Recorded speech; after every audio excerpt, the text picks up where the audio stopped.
नौ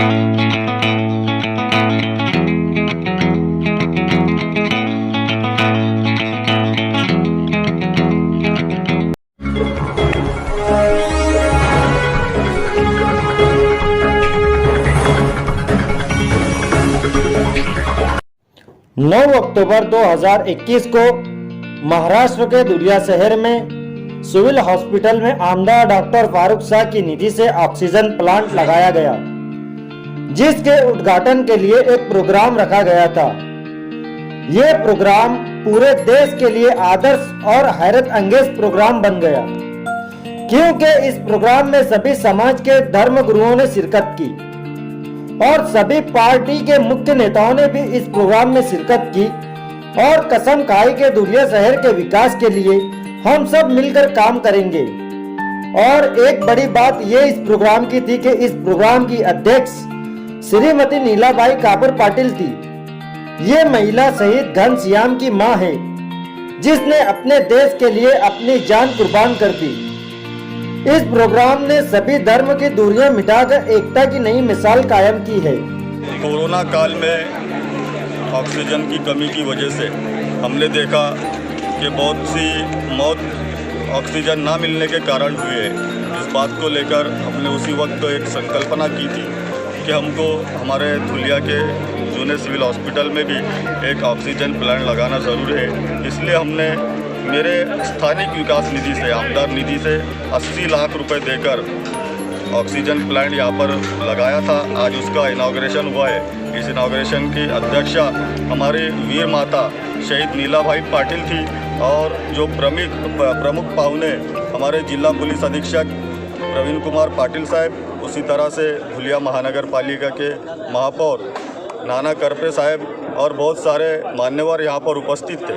इसके बाद हमारी अगली संकल्पना ये है कि जो हमारे प्रेत जलाने के लिए हिंदू भाइयों के खास करके जो लकड़ियाँ उपलब्ध नहीं हो पा रही थी, उस बात को लेकर हमने ये सोचा था कि हमारे शहर के 2 अमर धाम में, जैसा कि देवपुर अमर धाम और चित्तौड़ का जो अमर धाम है, वहाँ पर हमको विद्युत शवदाहिनी यानी जो इलेक्ट्रिकल फर्निश्ड जिसको बोला जाएगा, उसका हमने निधि मंजूर करके 1 करोड़ 40 लाख रुपए निधि मंजूर करके लाया है और अगले हफ्ते उसका हम लोग टेंडर करने वाले हैं। मैं समझता हूँ कि 2 महीने के अंदर अंदर दोनों अमर धाम में हम लोग विद्युत शवदाहिनी।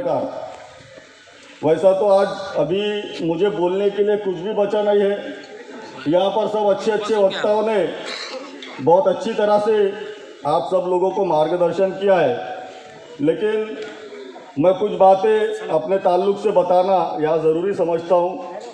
यहाँ हमारे जिला पुलिस अधीक्षक साहब भी अभी नए आए हुए, उसी तरह से हमारे कमिश्नर साहब ये भी नए आए हुए।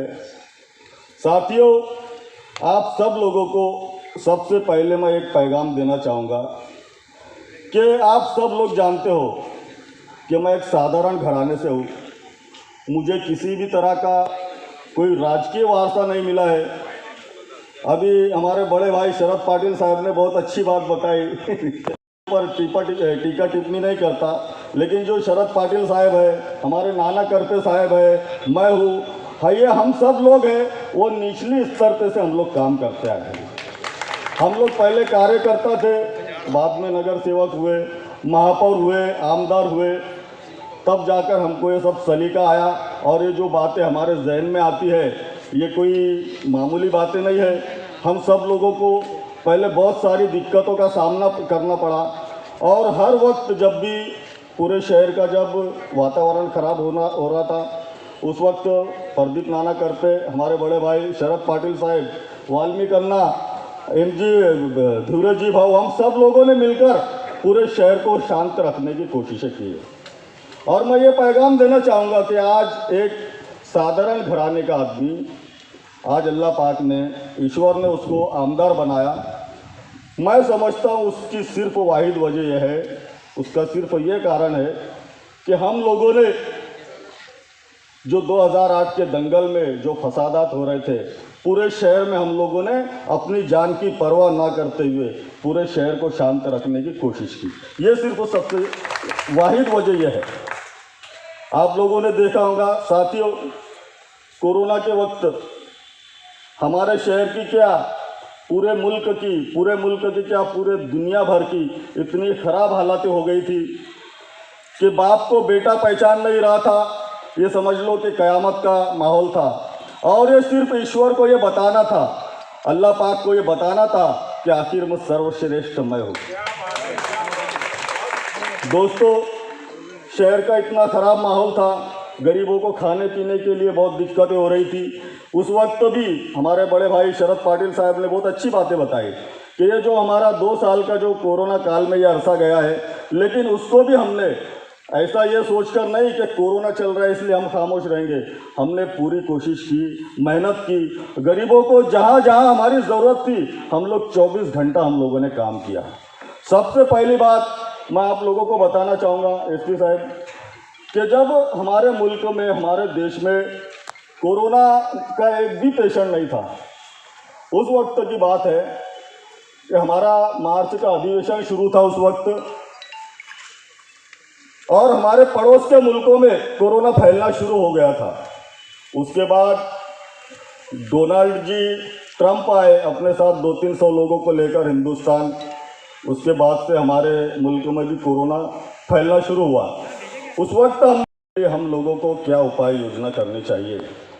हमारे शहर के मैं समझता हूँ कि या हमारे शल्य चिकित्सक बड़े बड़े डॉक्टर्स बैठे हैं, इनको भी ये पता नहीं होगा कि कोरोना किसको बोलते हैं। उस वक्त से हमने जो हमारे अमित भैया देशमुख साहब है उनसे मिलकर हमने ये कहा कि हमारे पूरे खानदेश में VDRL लैब जिसमें ये कोरोना की जांच की जाती है, ये ना तो जलगांव में है, ना तो नासिक में है, ना नंदुरबार में है, ना धुलिया में है। इसलिए हमको फौरी तौर पर एक VDRL लैब की मंजूरी दी जाए। उन्होंने हमारी बात को एक्सेप्ट किया और ज़िंदगी में पहली बार हीरे मेडिकल कॉलेज में VDRL लैब हम लोगों ने शुरू किया। उसके बाद भी आप लोगों ने देखा होगा, हमारा अधिवेशन ख़त्म होने के बाद मैं जैसे ही आया, सबसे पहले यहाँ पर हमारे जो डॉक्टर मैडम बैठी है, डॉक्टर संजय शिंदे, यहाँ पर आकर मैंने उनको साथ में लेकर पूरे हॉस्पिटल का दौरा किया और उनको ये कहा कि अगर हमारे यहाँ कोई पेशेंट आता है तो उसके लिए आप लोगों ने क्या तैयारी की है। उन लोगों ने भी हमारा साथ दिया। उसके बाद हीरे मेडिकल में हमने एक बेहतरीन एक क्वारंटाइन सेंटर शुरू किया। हर तरह से हम लोग कोरोना से लड़ने की पूरी कोशिश कर रहे हैं। उसके बाद आप लोगों ने देखा होगा कि जो हमारे पेशेंट्स को ऑक्सीजन की कमी पड़ रही थी, जिसकी वजह से कई लोगों की मौत हुई, हमने उसी वक्त एक मानस बनाया था कि हमारे जूना सिविल हॉस्पिटल में भी हम लोग एक ऑक्सीजन प्लांट बनाएंगे। हमारे शरद पाटिल साहब की एक बहुत दिनों से मैं देखता आ रहा हूँ कि उनकी भी एक संकल्पना है कि जो धुलिया का जो हमारा जिला रुग्णालय है वो जिस तरह से पहले चलता था उसी तरह से चलना चाहिए। उसके लिए हम लोग पूरा प्रयत्न कर रहे हैं सर। उसके लिए मैंने 3.25 करोड़ रुपए मंजूर करके लेकर आया हूँ और पिछले अधिवेशन में मैंने इसका एक LAQ भी लगाया था, तारांकित प्रश्न लगाया था। और हम लोग जल्दी, हमारी पूरी कोशिश रहेगी कि हमारा जो जिला रुग्णालय है बेहतरीन तरीके से शुरू हो जाए। ज़्यादा वक्त नहीं है। एक बार मैं आप सब लोगों को ये विनंती करना चाहूँगा, यहाँ पर जैसे मैं आज तक अपने तौर से काम कर रहा हूँ और जितना मुझसे हो रहा है मैं कर रहा हूँ, लेकिन आप सब लोगों को मुझसे ज़्यादा जानकारी है। हमारे जो मार्गदर्शक लोग हैं उनसे ये विनंती करना चाहूँगा कि मैं अगर कहीं गलत कदम उठा रहा हूँ तो आप लोग मुझे टोक सकते हैं, और अगर आप लोगों को मुझसे अच्छी कुछ योजनाएं कुछ बतानी हो तो आप लोग मुझे अपना भाई समझकर बता सकते हैं।